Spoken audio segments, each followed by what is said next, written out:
1, hey, 2, hey, 1, hey, 2, hey, 3, hey, 4, hey, ho, hey, ho, hey, ho, hey, ho. Everybody get up. Ho, hey, ho, hey, ho, hey, ho. Everybody get up. Everybody get up. Hey, how you doing, Miss LaDios? Oh, happy to see you. Yeah. How was the post-birthday? Everything is wonderful. Yeah. Did you have a good birthday? I did. Yes. Another year around the sun, way better than the alternative. So yeah. Hey, All right. still here. Thank you. Thank you, universe. Welcome, Dark Side family. Yes. Welcome to another episode of Actors from the Dark Side. Yes. First, we want to give you a big shout out and thanks for all the views for our last episode with Sir J Love. We appreciate all your support, and please do not hesitate to hit that thumbs up button and subscribe. But if you don't want to subscribe, keep on watching. We want to put out good content and keep this party going. Yep. And so I got to see you the other night. Yes. Looks like the theater is kind of opening up a little bit, Slowly but surely, you know. So that's really exciting. Yeah. I miss it so much. I miss it so much. But yeah, we were a part of 5280 Artist Co-op? Yeah, Artist Co-op, where I always say Artist Coop. I don't know why. 5280 Artist Coop, that's what I say. But we were able to be a part of making our judgments on some selections of 11 shows that they're going to present in February for Black History Month. Yes. So they got a good run going on, and these are all original shows, right? Yeah, original short plays. It was a nice little festival, right? I think there were 11 short acts to choose from, and it'll be part of the production One Night, Six Plays, which this will probably be the third installment. Yeah. So very excited. Great work. I mean, really versatile selections. And, yeah, really. And they're starting to become known in the theater world because they're getting submissions from coast to coast. So that's a great thing for us theatrical actors, and for, of course, the Black-owned theater company for women. So, absolutely. Yes. Thank you to 5280 Artist Co-op for bringing that to us and letting us participate. That was very exciting. For sure. So today, what are we doing? It's time for another movie review. Spoiler alert! Please. This time we're going to be reviewing the new film Antebellum, which came out on my birthday. Just saying. And I was begging to watch this film, which LaDios graciously. 2 months. Yes, which she graciously acquiesced to that request. So why don't we start off with our list of cast, and then we'll get the party started, huh? Yes. Okay. So, director Gerald Bush and Christopher Renz. I believe this was their directorial debut. All right. Yeah, and then of course the lead, the star, the awesome, beautiful. I call her the Black porcelain Barbie doll. I can see that. She's so cute. Like 5 feet tall. She's adorable. Yeah, she's gorgeous. And singer-rapper Janelle Monae. Janelle Monae. Ooh, forgive me, girl, forgive me. Anyway, she plays Veronica Henley / Eden, dual roles. You probably also seen her in her first debut, which was Hidden Figures. She was in Homecoming. She was also in Self-Made, and she did her last one in Harriet. Yes. Also, there was Eric Lange, who played Senator Blake and himself, I guess. He was in Narcos. Just him. Yeah. Oh, okay, sorry, him. Narcos, Mexico, 2018, and The Secretariat in 2007 or 2010. Yeah, a little bit. And then there was Kiersey Clemons, who plays Julia. She's played in Dope 2015 and Flatliners in 2017. And then there was Jack Huston, who played Captain Jasper, and you might know him from Boardwalk Empire, he played Richard Harrow, and in The Irishman, he played Robert F. Kennedy. Oh, and I'm so sorry, I jumped. Jena Malone, who plays Elizabeth. She's been in Hunger Games 2013 and Nocturnal Animals in 2016. And then everybody knows Gabourey Sidibe. Love to see she played Dawn, and you know her from Precious and Empire and American Horror Story. Yes, and then we have, I hope I say this correctly, I think it's Tanguy Charissa, who plays Eli Stokes, which is the professor. He's been in Palm Springs 2020 film, and Happiness is a Four-Letter Word in 2016. And then we have Robert Aramayo, who played Daniel, and you might know him from Nocturnal Animals or The Kingsman, which is coming out in 2021. I can't wait to see that because I love The Kingsman. Now, one of the things about Janelle Monae, she, like I mentioned, not only she just came upon the acting debut world in the last few years, but she's known for her music, rapping and singing, mainly singing. And a couple of her features have been I Like That, Tightrope, with featuring Big Boy. I love Big Boy. Make Me Feel, Screwed, featuring Zoe Kravitz. Oh, I didn't know about that one. Thank you. Our producer did some good research. And my favorite, Django Jane. So yeah, just so you know, those are some of her hits. I'll put a couple of those in the notes down below. But since you picked this awesome, beautiful film, why don't you start off with the beginning and lead us in? Sure. So we lead in with, you know, your kind of typical downtrodden slave timey music, and you see everybody kind of out on the field, and there's somebody being kind of let in on a horse. You can tell it's female because of the dress, and she kind of gets let in through that.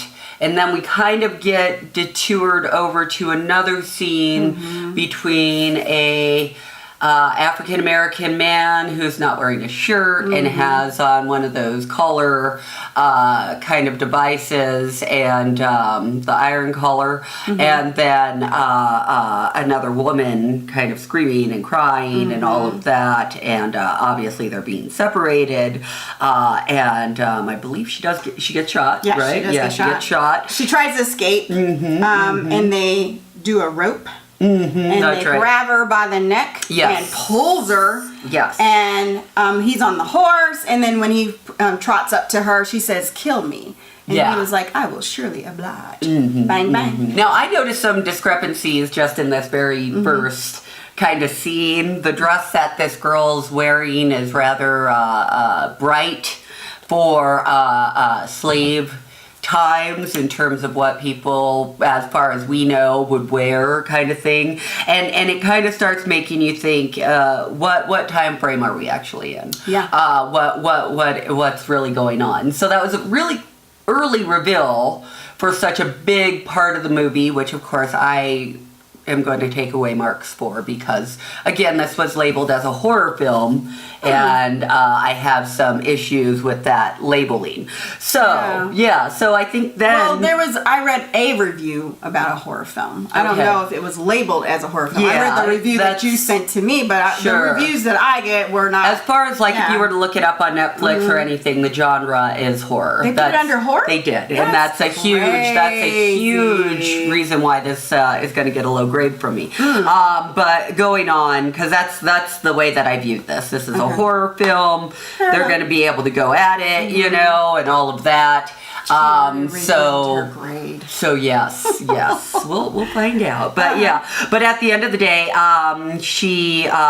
we get the reveal of Janelle Monae, and you know, I don't know, the scene with her kind of felt very much.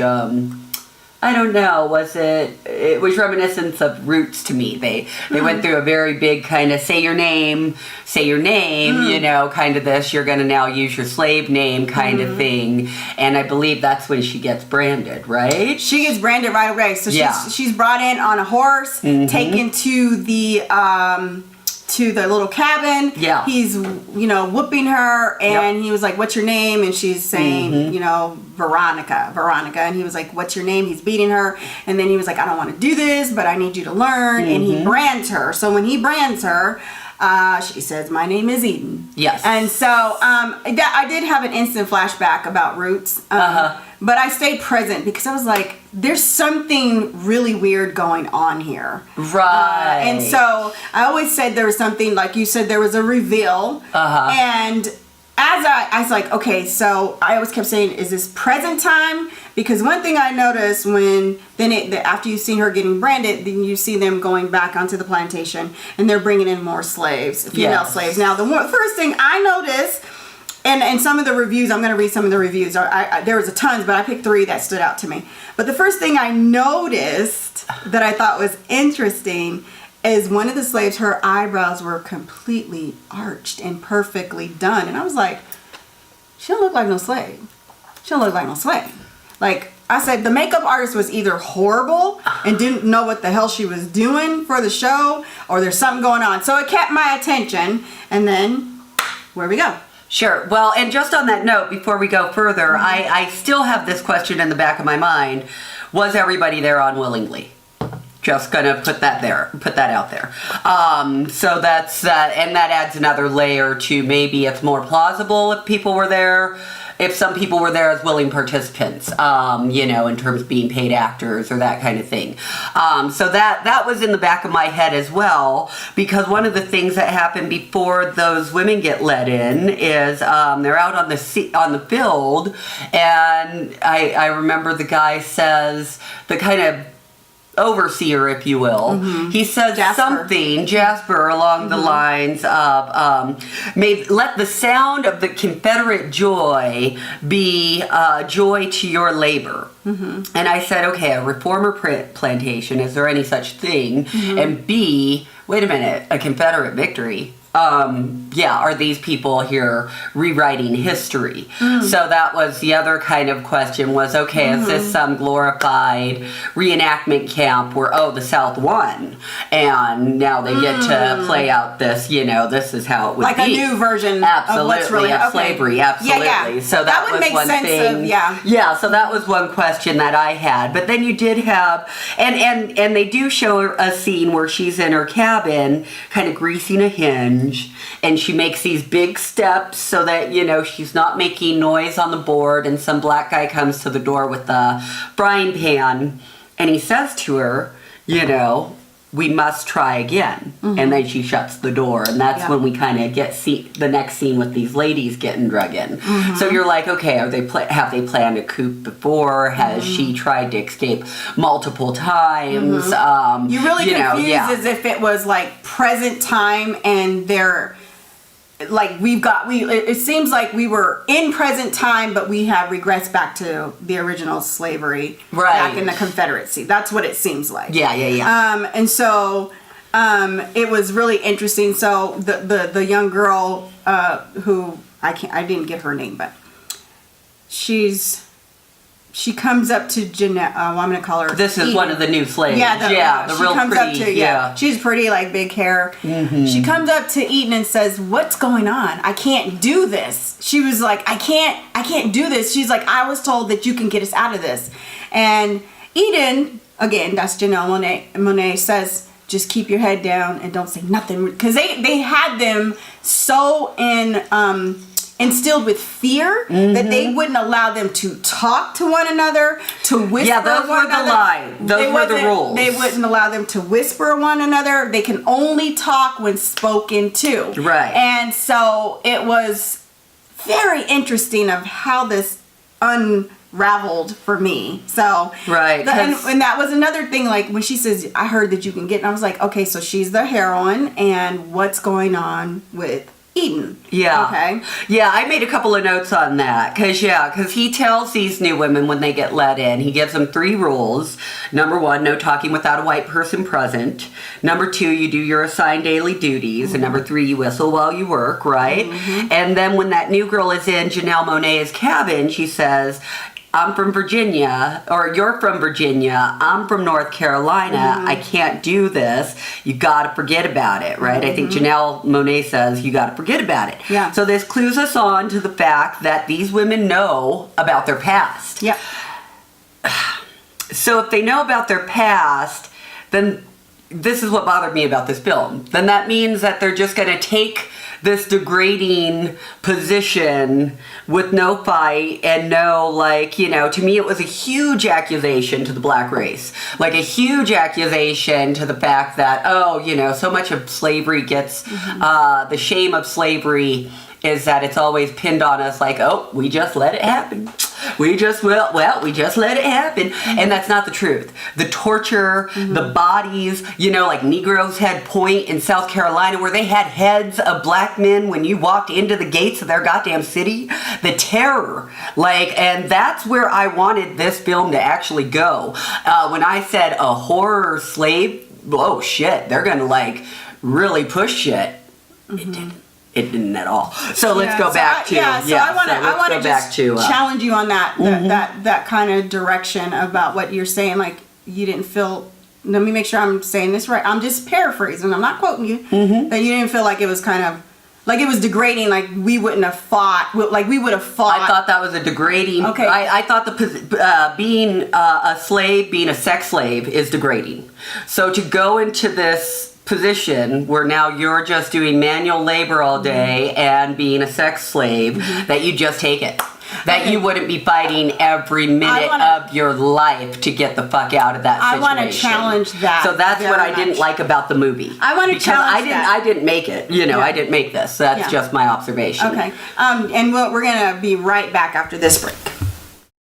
Hey Dark Side family, when you're ready to book your massage, don't forget to book it at the Healing OASIS. The healthy body is a healthy life with the licensed professional AJ Battle. And then when you're ready to implement some teas, tinctures, and trinkets, go ahead and head over to Royalty Blends. Here at the Actors for the Dark Side, we promote black and brown businesses. So remember, you don't have to be asleep to dream. So get up and get out and do something for yourself. Thank you. Thank you. For hanging out with us. Anyway, like I said, I wanted to challenge you on that because, it would make sense if something happened to us right now and people tried to pull us back. There would be a lot of us who are fighters. But slavery goes beyond just the physical. It is a very let me finish. Please. Absolutely. It is a mental and emotional trauma that still it perpetuates on us today. And the reason I'm going to show and prove at no limited time that this can happen like that, it depending on the circumstances. And once we unveil the film, you'll understand how it can happen. First of all, with George Floyd, there were so many people videotaping that. Not one person helped him because of the fear and the fear. We're not even talking about the police in and of it. It's the fear. And so it just goes back to saying how fast that white supremacy can go back and give you fear. And so I thought when we unveil this film, it is very realistic. And because now one thing is they didn't give a lot of background of how long she was there, and they may have said it. I felt like maybe I missed something, and maybe it was like 6 months later. But I felt that her fight was not necessarily the physical fight, but more of the educational mental fight, because that's what she mentioned about the because this is, I was like, oh, when they showed her greasing up the door and then she was walking the planks on the floor so they didn't creak, I was like, she's trying to escape. And so a lot of times when you are in that, you have to be wise. You don't need to be on the defense because she already got branded. He already instilled her with the first day she was there. He beat her and he branded her. So now you done felt that fear. You done felt that pain. But you done felt that the first day that she was there. That was the first day. No, we don't know that. That was the first day that she got led back. And she already had on the outfit, and she already knew the rules. Okay, so then if it wasn't the first day that she was led back, sure. Okay, then you already proved yourself wrong because she did try to escape. She's the only one, and that's where I'm saying that's my issue with the filmmakers and with their portrayal in general, is that it's just this one person, and they didn't explain like an injection, something something to give a fucking lapse in memory, something to fuck with your cognition to the point that when you woke up, you didn't know where you were. And yes, that slave trauma made you think, oh my God, I'm just back on the plantation and I got to do what I got to do. That would have helped me with the film. That's all. That's I hear you. That's the critique. No, that's on the your film. critique Absolutely. is valid. I don't see it because even at the beginning when the sister tried to escape and he put a rope around her neck and choked her, and her man had some type of choker that if he tried to escape, it had a bell dingling. So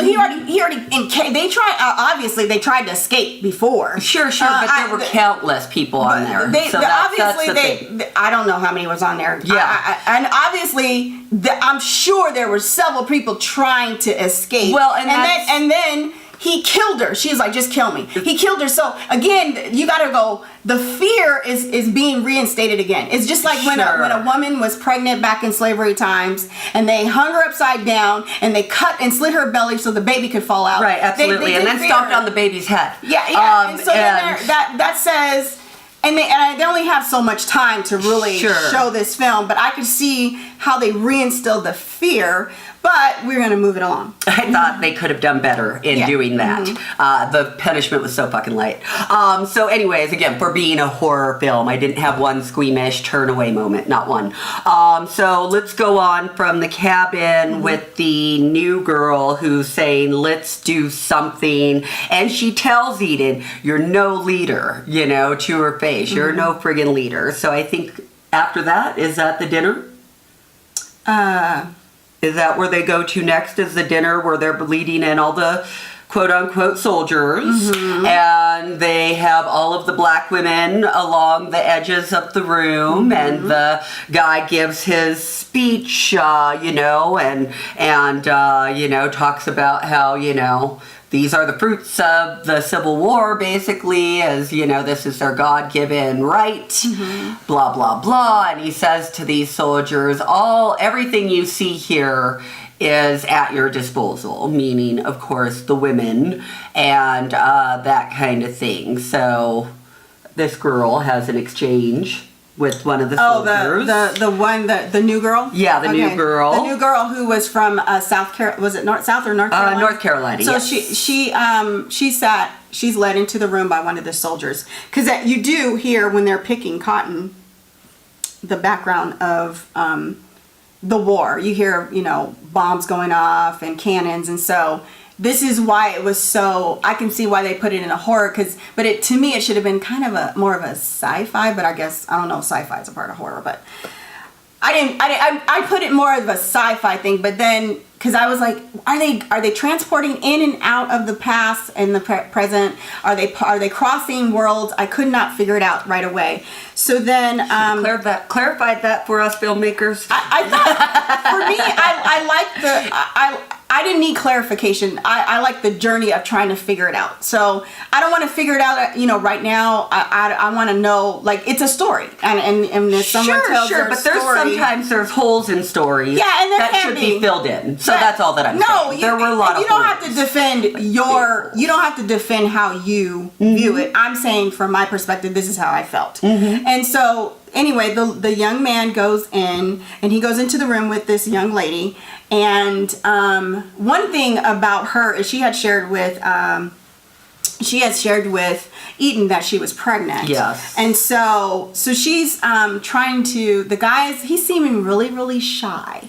Now, as he's seeming really shy, I'm thinking maybe he's gay. I'm thinking he's gay because he wasn't really wasn't turned on. Yeah, like trying. I don't know if he wasn't turned on as much as he was just maybe playing the part.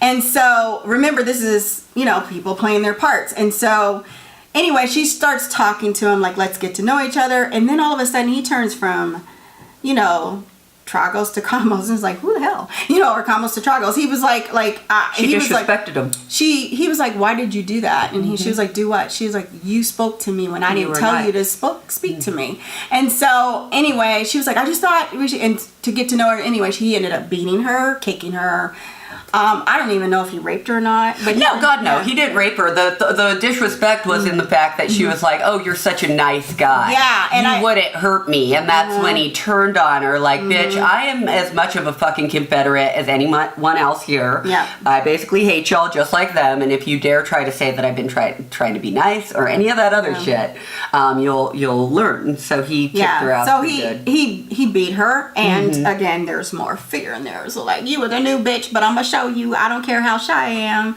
I'm gonna fuck you up, and I'm gonna put you in your place. And I'm not sweet. Okay, so then it moves on to they're in the plantation, and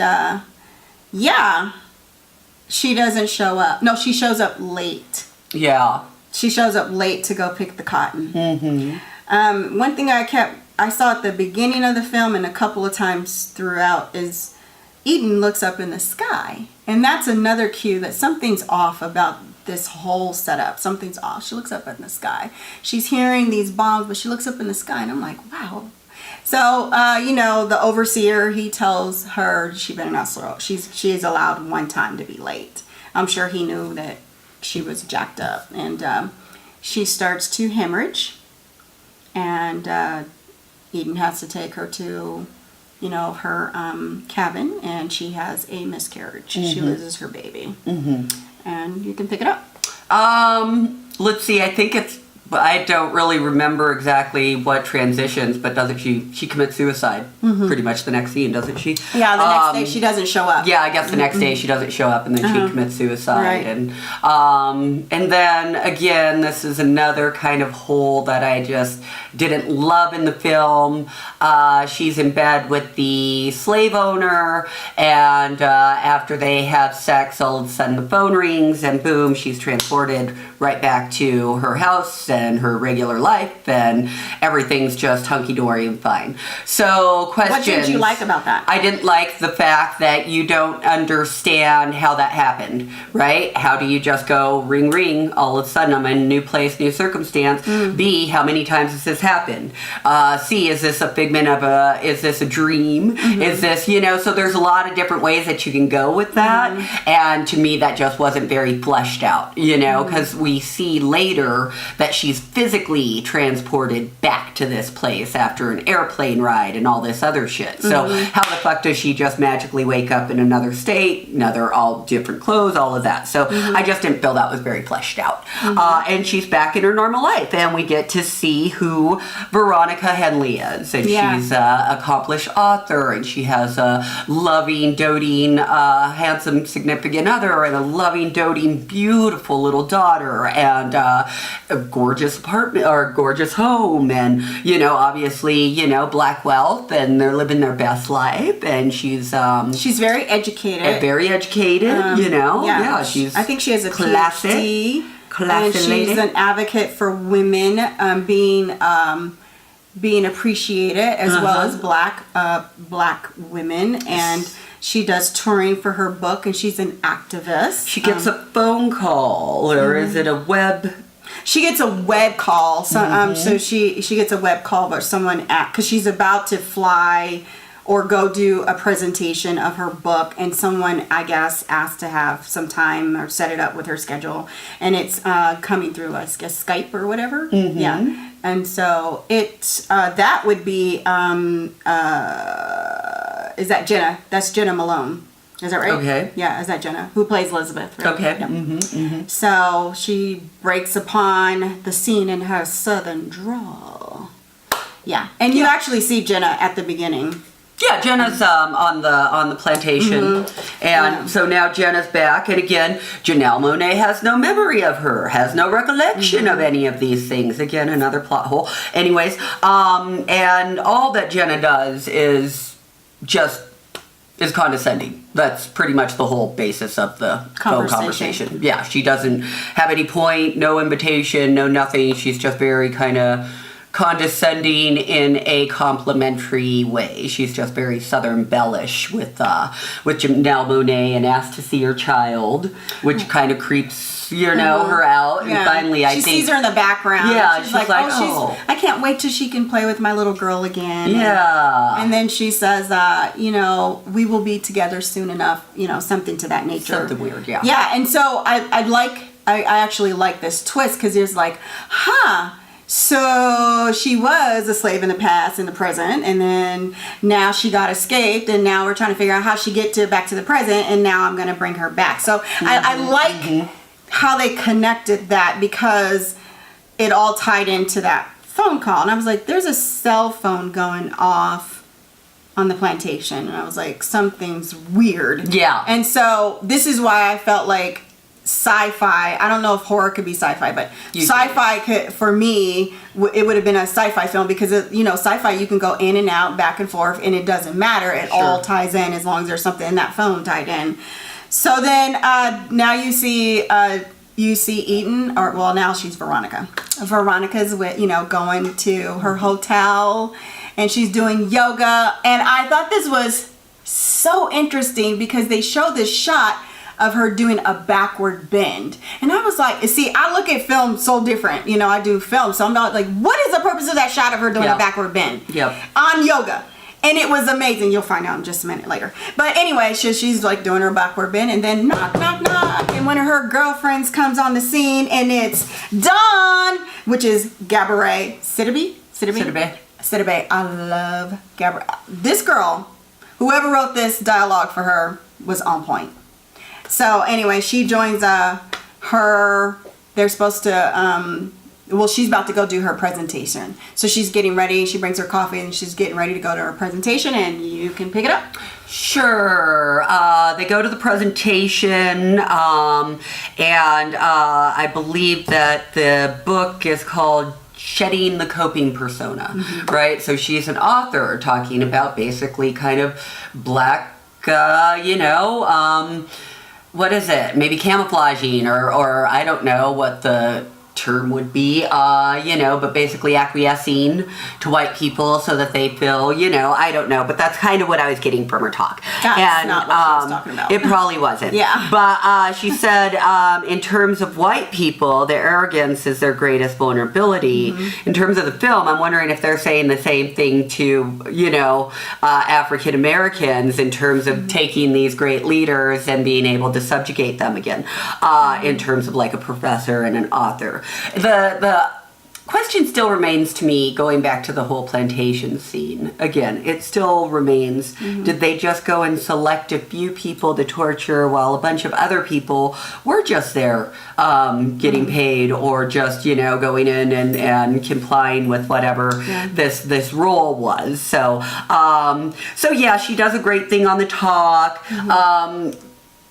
Dawn, I didn't love her as much, probably. I just thought she was very ostentatious in terms of cutting off the lady at the presentation, like, oh, she's trying to get in on our dinner plans, let's go, that kind of stuff. But then they have the dinner scene. Again, there's all these kind of slights that Janelle Monae is experiencing when she tries to make a reservation, when they try to get seated, the table is really small, those kind of things. So here, why don't you take it away from the dinner? Yeah. So yeah, we're totally opposite on this because Dawn was, one thing I like about Dawn is she was a very confident, beautiful, articulate black woman who was like, you know what, you're gonna respect me. Anyhow, so when they go to bring him in, the little microaggression that they did was like, oh, she goes up to the, hey, I got dinner reservations. They were kind of like pushing her off like she wasn't nothing. So this whole film, racism, microaggressions, white supremacies, that you're going to see it all. And I thought it was fabulous how they did these little innuendos. So I knew when they led them in there, I knew what was going to happen because it has happened to me. They took them back to a flipping table by the kitchen. Yep. And I was like, and so Don was like, no, it's not going to happen. You're going to move us. We don't want to hear it. Thank you very much. And the dialogue was phenomenal because it's like, we don't have to explain to you. You know why. I know why. Let's just move it. And so whoever wrote that dialogue was amazing. So they're led into the middle of the restaurant where they should have been, because they're not going to put us in the corner like we're not worthy. I love this. I really freaking love this. Like this was so humor. It was crafty. It was witty.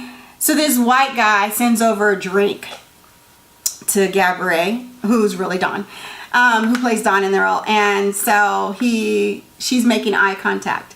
And so anyway, he comes over and she was telling him, hey, if you would have known, you would have really been looking at me, checking me out, I'm drinking champagne. But if when you see this movie, the dialogue of how she says, you know what, I'm a fucking queen. And not only that, I'm a black queen, and I'm a beautiful, big, brown woman who is a queen. And you know what, if you're paying attention, instead of just saying that I'm a piece of meat and flesh that you're gonna fuck tonight, you better come correct, brother. And I loved it. So she just hit that. It was the most humorous part of the scene. I loved it. I love the way the writers, directors did that. It was dope, because what they did was they took out of this stereotype that you got to be a certain way, a certain look to be beautiful as a black woman. She was dark like me. She was a big, full figure woman, and I love that. And that was one of the better roles that I've ever seen Gabourey do. But anyway, that was my thing. So after the dinner, they all go back to they all go their.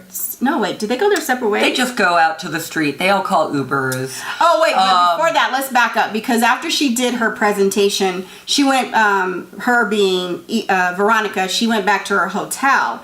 Well, that was before even the presentation, that was when before she got the flowers. Mm-hmm. Well, no, that was after the presentation. She went back to her hotel, and then she got some flowers, and she was like, she didn't know how they got there. And this is where you started to get, this is where that kind of that but don't you remember, after the presentation, wasn't that when she got the little girl in the elevator? That was because she was on her way back from the presentation to her hotel. Okay. Yeah. Mm-hmm. So she gets in the hotel, and it's Elizabeth's daughter, and she's going shh, because the interesting part is because Veronica speaks to the little girl, and of course this little girl is crying, is you're not supposed to speak, you're gonna get in trouble. Mm-hmm. And I think that's why they're trying to bring that little sci-fi-ish kind of thing, and I was like, what the hell? Yeah, they tried to make it horror. They tried to do a little Shining thing with the creepy little malnourished kid, but it wasn't that scary. And then she goes to her hotel and she gets some flowers, and of course,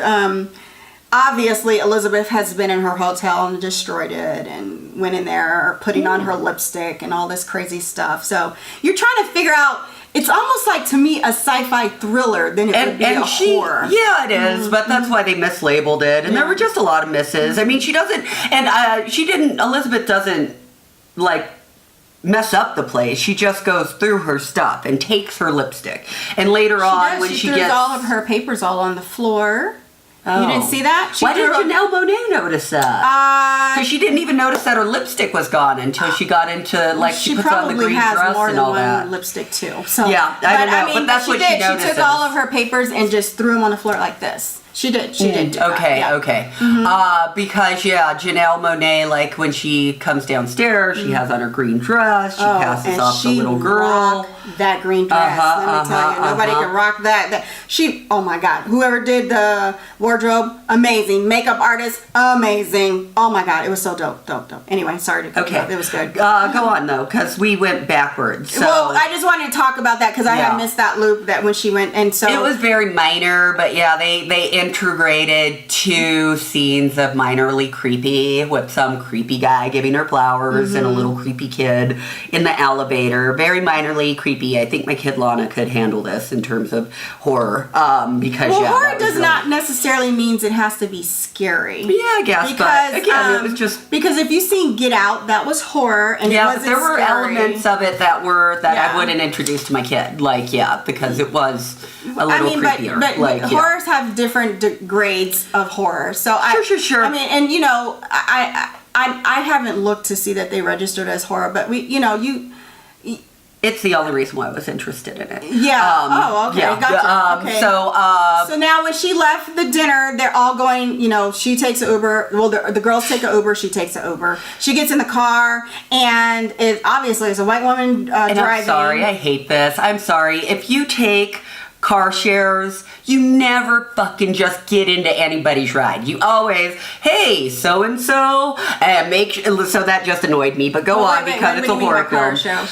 Any kind of Lyft, Uber, any of that, you call them, they let you know what car's coming, they give you the name of the driver, so you don't just jump into some stranger's car. That definitely was a loophole. It didn't piss me off, but that was a loophole. But again, it's a part of the film. They have to make it make it work. They made it easy for yeah, them. they made it, and we don't know if because it could have just been, they could have just made it go ring ring and she was back on the plantation, because that's how much explanation they, but anyways, here nor there. So the car shows up. I'm confused. She doesn't look, like I said, the way that she was transported back to her home with just a ring ring, they could have done the equal subliminal messaging. You know that for her wasn't to be a back transported, right? You know I don't know. They didn't explain that. Well, I can She see was why. Now I she see was why in there's bed a and like the disconnect. phone rings I and can then see she's why back you're- at home. I can see why you're disconnected. So that's where Okay. I'm like, what? Y'all didn't flesh that out. Oh, okay. Well, I'm I'll saying clarify the filmmakers did not flesh that out, and it I'll ain't on clarify that. LaDios to do that. It's Yeah. for the filmmakers to Yeah. do that. No, I'm gonna That's clarify why it's that- my critique Yeah. to them. Yeah. But anyways, going on to.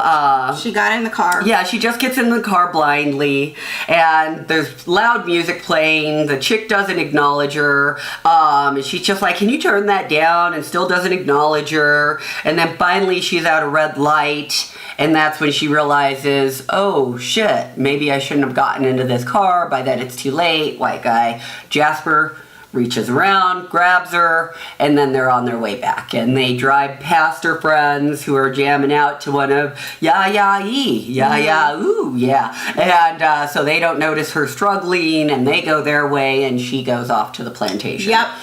Yeah. So the phone thing. Let me clarify the phone thing. Now I'm wondering why she keeps saying transport. She wasn't transported. The phone. No, According you know what? to you. No.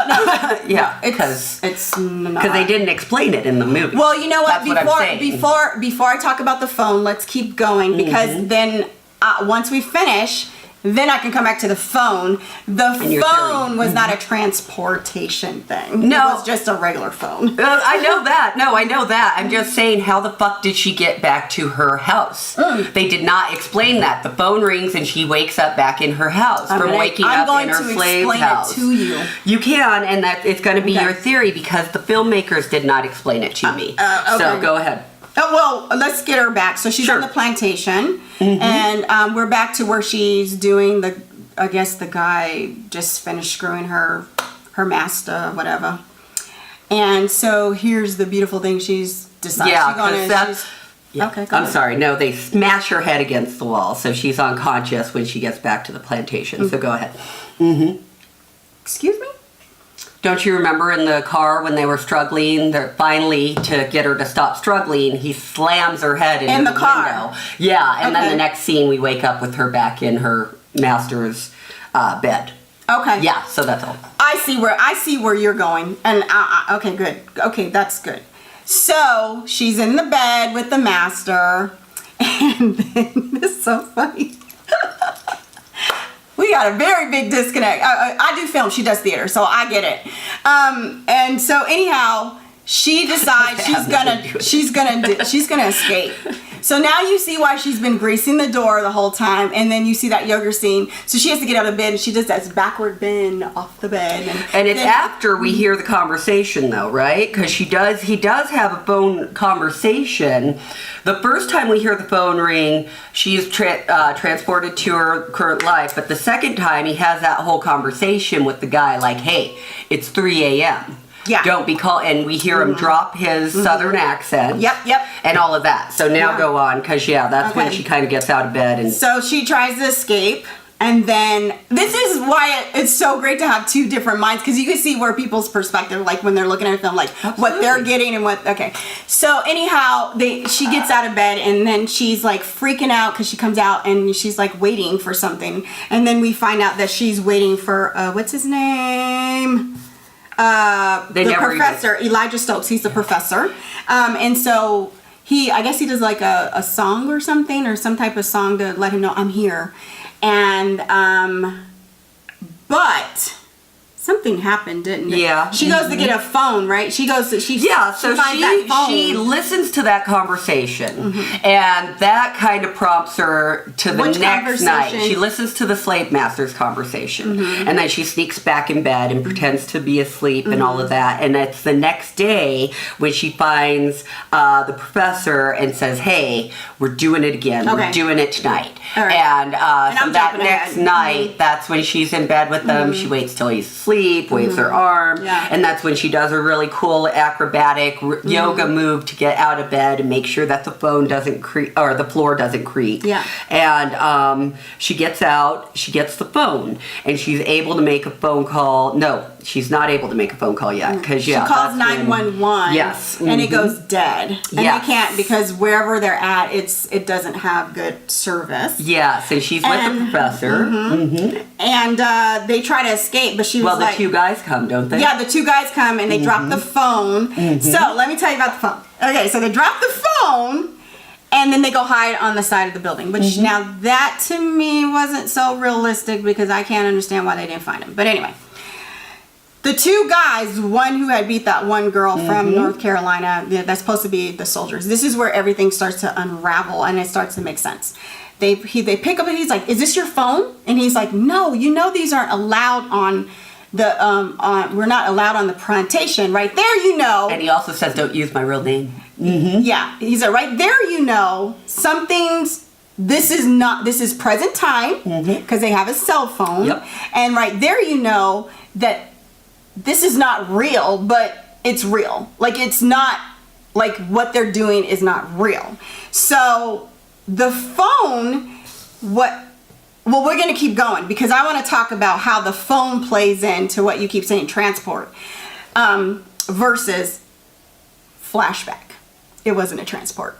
The phone was a trigger to say this was not That's real. what you think. Yeah, that's what you got from it. The phone was a trigger for her flash. So her flashback was when she goes back to her shedding the that's all a flashback. What?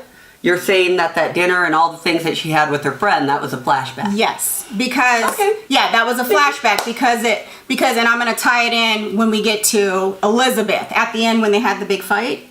I'm gonna tie that in and I'm gonna show you how that was a flashback.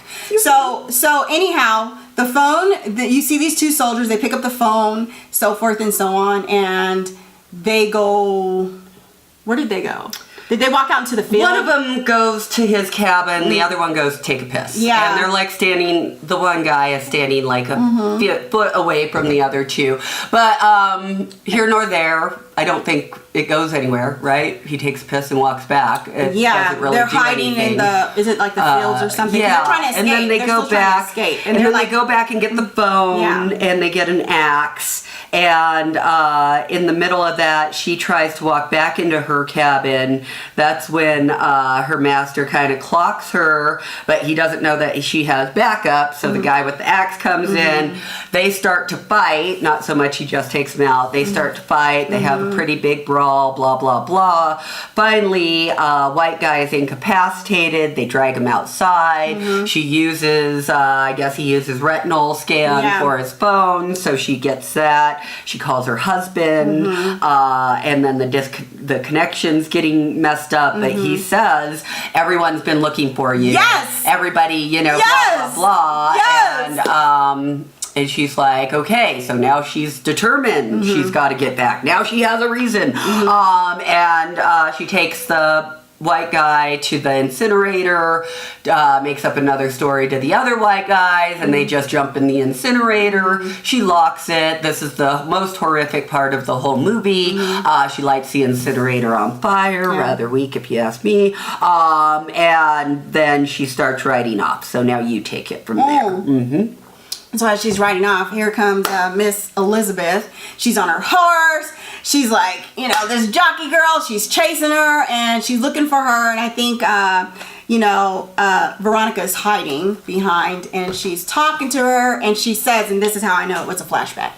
She says, "Oh, you guys think you are so better than us. But we have to put you in your place." I'm paraphrasing. You think you're so better than us. You have to put you in a place that," she goes, "I had people that I wanted to get, but my dad had to have you. He watched you. He's seen what you're doing. He said, he's seen that you're a professor. He's seen that you wrote books." He's like, "And I told him you were no good, but he had to have you." He's like, "And I knew you would be trouble." And so anyway, they have this dialogue, then they have this incredible fight that I like, and it was really cool. And Janelle Monae, the ironic part, because you see coming in, they roped the black female at the end, and they drug her by the neck, and at the end they drag the white woman. So I thought that was the irony. She drags her and killed her, and then and she ironic ending too. She doesn't just get killed; she runs into a General Lee statue. Yes. So yeah, that was yeah. And then so then you see Janelle Monae. She's riding her horse. And she's like screaming. And she sees like the reenactment, because this is you hear bombs while they've been on the plantation. You hear all these bombs and everything goes on. But then you see this plane, and this is why I kept saying she kept looking in the sky. Sure. And then you see this plane, and then so as she's going, that you see this like these soldiers that are shooting and everything, and she rides through it, and she rides all the way out. I'm cutting it. No, but anyway, she rides out, and then you see this, you see a no cell phone sign. Yeah, you see a sign, no cell phone, PayPal, Visa, all the Oh well, that was way before she got to the exit, but yeah. But the whole point was this place that she was a reenactment. But let me go back. Before she killed the general, he said something very powerful. Before she threw him in an incinerator, he said, "It doesn't matter what you do." He said, "We're nowhere and yet everywhere." So when you come out of this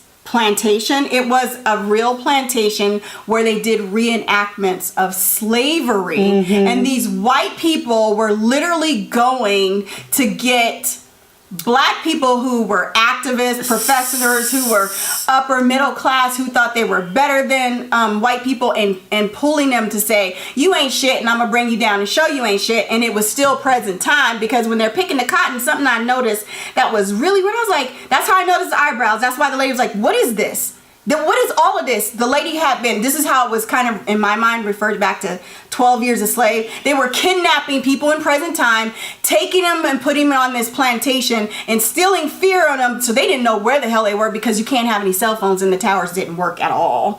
And so when the phone rang, it was just a signal to let you know this is present time. It's not a backflash. It's not like present time. It was backflash, because her husband said, we've been looking for you. So what they did was they kidnapped her when she was doing her tour, her book tour. They kidnapped her. They took her to the plantation. The thing is, I'm not clear on how long she was how long she was gone, but I would like to say she was probably gone about maybe 6 months.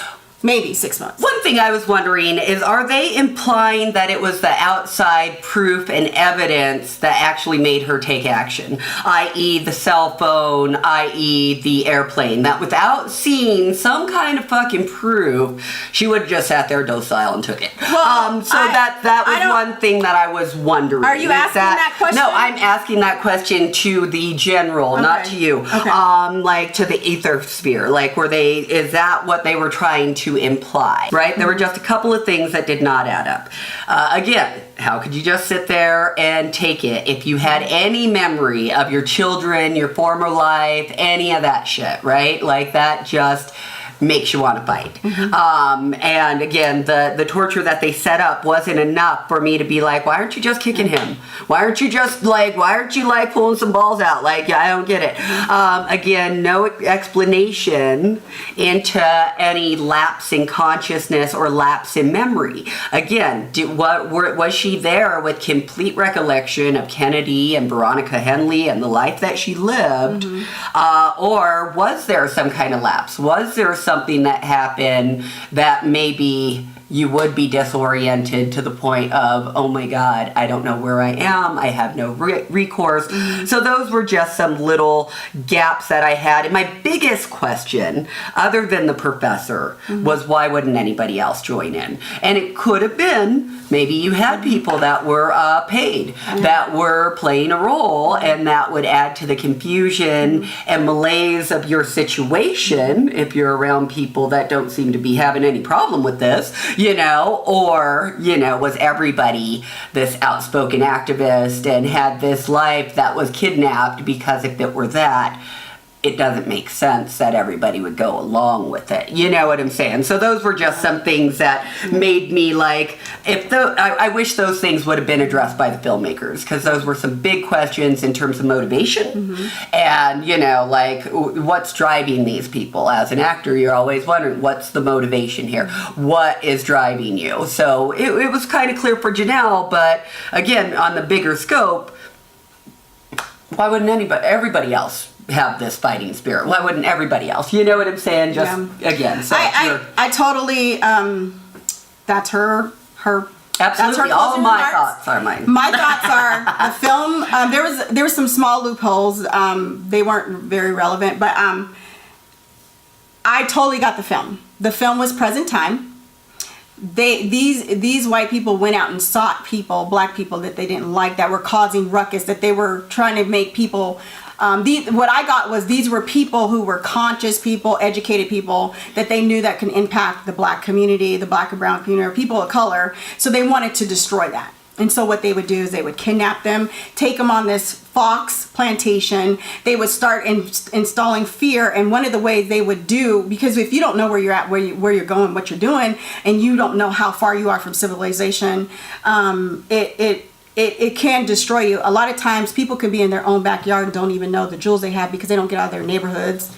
They don't know, they're not connected to anything outside of what their neighborhood is. So if you're like in this sphere and you don't know what's out there, there's no cell phones, there's nothing that shows that there's present time other than the fact that you're picking cotton and it's not attached to anything and there's a fucking plane going in the sky. You know you're somewhere, but you don't know where you're at. And so I know that you had mentioned at the beginning that she had her name. I know you had mentioned she did remember her name. Yeah, that's where I'm like, you can't say that you're out there with no recollection of anything. She never was. She never lost who she was. She never lost who she was, because you said it at the beginning, right? That she had tried to escape before, and he was branding her. I thought that she came off of the horse and he beat her right away and branded her. That's what I recall, but you know, I could be wrong. And so whatever, the whole point is that he said, what is your name? And again, he was already instilling fear, because apparently she tried to escape, according to what you said, because I know you just seen it recently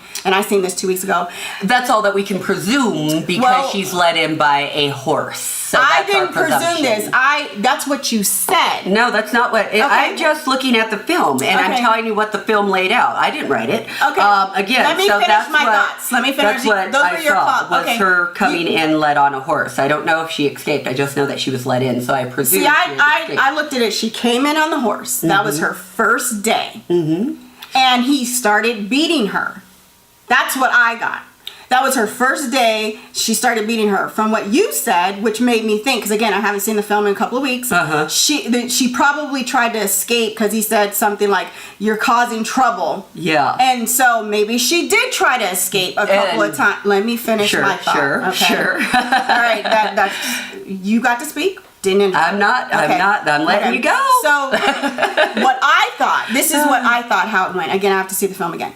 She came in, he came off a horse, and as soon as she got in that cabin, he started beating her. Now, it could have been a day or two late. I don't remember.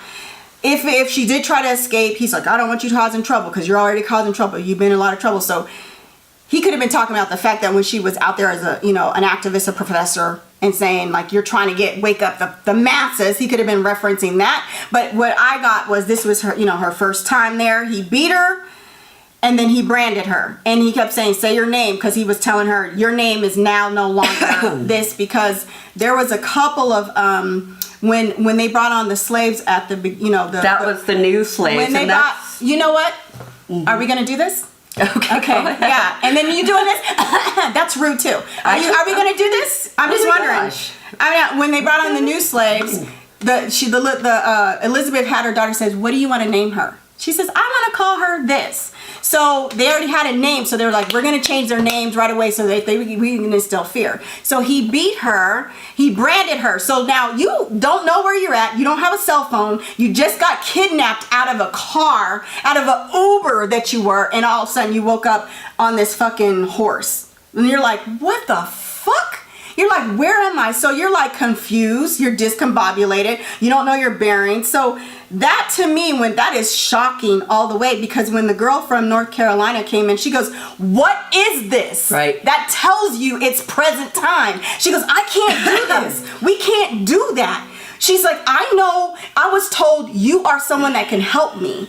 I know I was, so she said, and then so the girl probably had been beaten so many times by the time that young girl came on to the plantation, and she was like, just keep your head up. Don't be talking. So she had already, again, you already seen at the beginning, she's trying to do her escape.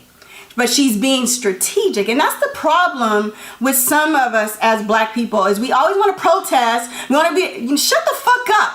Because you could do so much more with your left hand, not telling what the right hand was going to do. Because she knew she was going to either survive or die. Again, I think she was on there for about 6 months. Because when she called her husband, she goes, everybody's been looking for you. We've been looking for you. So it couldn't have been a long time, but it was long enough that it took her that long to get away. And so I think when I seen that, the phone was just to reference that this is what we're still in present time. And then when she wakes up and you show her in her bed, her phone's going off again, and then they show her being kidnapped. And that's why I said it was similar to 12 Years a Slave, because they were taking people in present time and taking them back to a plantation and making them slaves again. So that's why I was like, this was very realistic. I don't think it was transporting or anything of that. It was really like, if you walked out, went to your job today, and then you go to Starbucks and someone said, hey, can you help me with this, and blah, blah, and then they just grabbed you and they took you. And I think a lot of the people in the hotel were playing the roles with it too, because they were showing some serious microaggressions against her, doing some weird stuff that was just not normal. So as someone watching this film from my lens, I think it was very present time. I think that they were kidnapping people. I don't know why. Some people are more fearful than others. Some people duck their heads in the sand. Some people are scared to speak their truth. And when you have something like this that you just throws you, like can you imagine just waking up? You've been drugged. You're getting smashed in your head. You just wake up and you're in a place that you don't know. You would be terrified, mortified, and before you try to escape, or you can end up dead, and you see a woman getting shot, and someone has a noose around their neck, a metal noose with bells that you can't. I don't think you're going to be so quick to fight. You're going to be strategic about how you're going to escape. So that was my thing. I thought, for me, loved Janelle Monae. Her acting is above and beyond. It's superb. There's a couple of things that I just didn't agree about, but I thought the film, I would give it a solid 8. If it was on a scale of 1 to 10, a solid 8. If I had to give it a grade, I would say, because I love her acting and I love Gabrielle Sidibe, I would give it an A-. Okay. Yeah, for me, I will just clarify, I thought that whenever anybody new was getting brought on the plantation, it would have been in that carriage with the burlap sacks like the girl from North Carolina. So for me, I didn't think that it was her first time on the plantation. I thought it was an escape attempt, but that's all. For me, since it was a horror film, I went back and forth. Yeah, I give it a good C-, because there were a lot of holes that I wish would have been clarified. I wish I would have seen a syringe. That would have made things come forward for me. I wish I would have seen certain things to just make it click. And, given that there's so many articles coming out having to explain it to me, that says, you didn't do a good job, filmmakers. You should have a clear vision and people should walk away with that. So if you're having to make up stories and fill in the gaps and this is what happened or all of that, then they didn't do their job, because you shouldn't have those questions. You shouldn't have those big gaping holes. And there were a couple of big gaping holes. The acting was amazing. I love Janelle Monae, but Christopher Renz and Gerard Bush. There were some things that, those are some things we agree to disagree. Now, I went online and I did a couple of reviews. I pulled up some reviews, and I want to elaborate on some of this, because I thought they were, oh my God, it was just like profound. But one of them, I'm not going to read everything this person wrote, I'm going to read some highlights, but they said, this movie discusses how to overcome that fear and it reminds POC, I don't like to say POC is people of color, of the resilience that we possess and the remainder that we deserve everything and everyone else has been, because of our ancestors worked for it, and we can continue to work for it and continue to have proved ourselves to deserve it, which is unnecessary.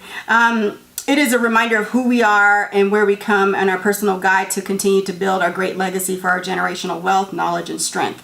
And then it says, let me see here. For so long, the Black community has and continues to struggle with the right to earn success. Again, remember how I mentioned how they kidnapped the people who were successful, who were wealthy, who were making impacts on community, and to be successfully recognized for their work, because people who continue to fetish the idea of proliferating from black creativeness and constantly trying to find loopholes to continue to do so. And naively, we constantly let them. And then also we let the people we work for tell our stories so we can earn a paycheck. And then they're just kind of explaining like we need to tell our own stories. And then this also tied in about us being wealthy, because they mentioned the people who talk down on us get away with it because we stay silent for their comfortability and our fear. Again, this had a lot of fear, which is why slaves don't rise up. I mean, look at Django. People don't rise up. You know what I'm saying? And then I said the people who don't speak up for our murder and take their lives because we failed to build a community with them that supported and loved them. We stopped being a village to make unnecessary people comfortable because we don't want the consequences of losing their support, even when we know they constantly take out the kindness for granted and erase our history while expecting their sympathy for a price. The first 40 minutes of this film is our past, which is the painful and shocking and never with understanding. The next 30 minutes is our present, the reminder that fear still lives among us and always will. And the ending is our future. We are people of great strength. And so that was one of the things. But one of these, this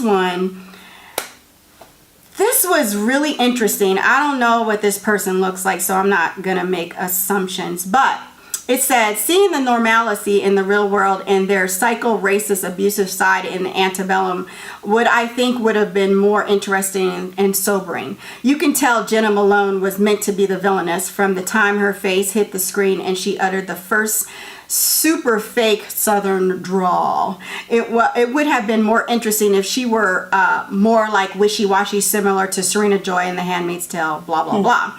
And so I thought this was interesting, but I'm going to skip. I'm not going to read everything, but they said something, and this made it very important because they put something in the film to make it look like valuable. Their accents and dialogues were too stereotypical. They try hard, and frankly, so was the heroine in the scenes prior to the kidnapping. They were all very plastic and shiny stereotypes. I see what I see. Stereotypes prepackaged for convenience. A regular suburban soccer mom, heroine, would have probably been a better focused choice than making her an already established famous author and strong activist. Someone who wouldn't be missed as easily by the masses and searched for as hard by the police and media upon becoming a missing person. Something more realistic. Yep. Yes, the occasional missing soccer mom gets a huge media in real life, but an African American soccer mom, not so much. Now, this comment stood out for me because this just proved that they don't give a damn about black women. So when the directors, writers, or whoever, and when she picked up that phone and called her husband and he said, "We've been looking for you," that showed value for the black woman. This person literally said, that's not realistic that they would have been looking for you. And I'm like, huh. Unless you were someone of note, yeah. I was like, huh. So they were like, even if she was a soccer mom, even if she's a white soccer mom, they would have looked for her.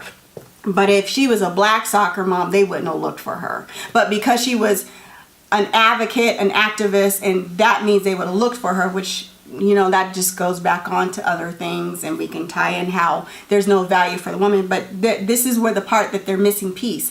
These people were kidnapped in present time, because they were activists, because they were influencing the community to be more conscious, more woke, to do great things. And so these white people were kidnapping them because they did not want them to disrupt their Make America Great thing again. So that's why they're kidnapping all these prestigious people to bring them down to disrupt the community. So the last one that I read in this wonderful, these reviews, it says, things that make you go home. It says, this movie just puts African Americans on point about the way the world works. I really believe these places exist, and it's happening every day. These places exist, because he said, we are nowhere and everywhere. The older slave owner said, we are everywhere and nowhere. That made me send messages to my daughters, cousins, nieces, nephews, etc. to be constantly aware of your surroundings of white people. I love this movie as well as Get Out and Us. So metaphorically and physically in the national and international, I mentioned this in one of my things, human trafficking and slave trade, the fear that we are going backwards, talking about present time, and our freedom is for profit and not just for and not for justice of humanity is real. So the reason this gave me a feeling of horror is because the fact that I really believe that these places really do exist. You can go down south and they still have signs saying it's best for blacks to be out by dark. So they're still hanging, lynching us. Antebellum was a great representation of what can be going on behind the scenes. These are some reviews. I enjoyed the film. It was really good. You pumped it up for 2 months. I guess it was worth it, but for you, not so much. Yes, and I apologize for clearing my throat just now. It was good, and I suggest everybody go and watch it just because of the things that LaDios brought up in terms of raising awareness, in terms of the microaggressions, and just kind of bringing those things to light. There were good aspects of the film. I'm critical. I give very few She's super things critical. I do. I'm just. But it's all good. I mean, that's why she's on the show. We don't want to always agree to disagree. But other than that, I mean, great pick. Maybe for you not so much, but it was a great pick. I enjoyed it. Janelle Monae, you did an excellent job. I loved it. Great acting. Your chops is just, they're getting better and better by each day. In the meantime, in between time, you got some closing remarks. I think I got them in. Okay. So, first of all, I want to give you a shout out. Thank you so much for tuning in. We got 125 views on one of our videos. We appreciate it. Please like, share, subscribe. In the meantime, in between time, remember, you don't have to be asleep to dream, so get up and get out and do something for yourself. I'm LaDios Muhammad, an actor with purpose. I'm Rav'n Moon, an actor with passion. And we are actors from the dark side.